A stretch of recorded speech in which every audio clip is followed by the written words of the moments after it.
Егер біз қырағы болмасақ, басымызға күн туғанда, алдымыздан тілінде ислам бола тұра, тамақ жеу, отырысы, киім киісі, саудасы, іліміне мүлдем басқа бір үмбет шығатын болады.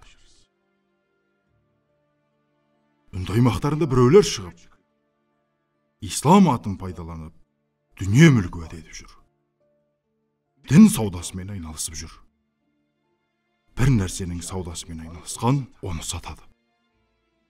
Және сатқан дүниесі де бұдан бұлай оның емес. Дін саудасымен айналысқаның діні жоқ. Біздің мемлекетіміз де, халқымыз да дінге саф әрі таза көңілмен берілген. Қадым заманнан бері бізді дұшпандарымыз дін арқылы бөлшектеуге тырысқан. Исламға осылайша шабуылдаған. Уәзірлерім, біз гректерді соғыста жеңдік. Алайда мұсылманның соғысы бітпек емес. Бұл сондай бір соғыс.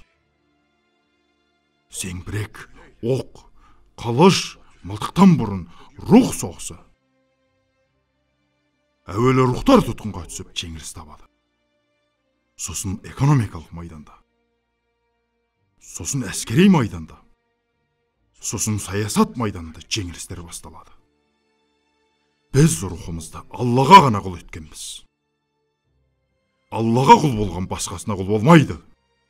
Аллаға құл болған басқа ешкімге бас имейді. Аллаға құл болған ешқашан өлмейді.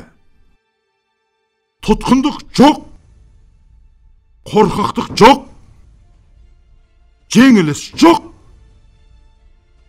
Не бұған иман етіп бар боламыз? Не бізге білдірілгендерге амал етпегендігіміз үшін жоқ боламыз?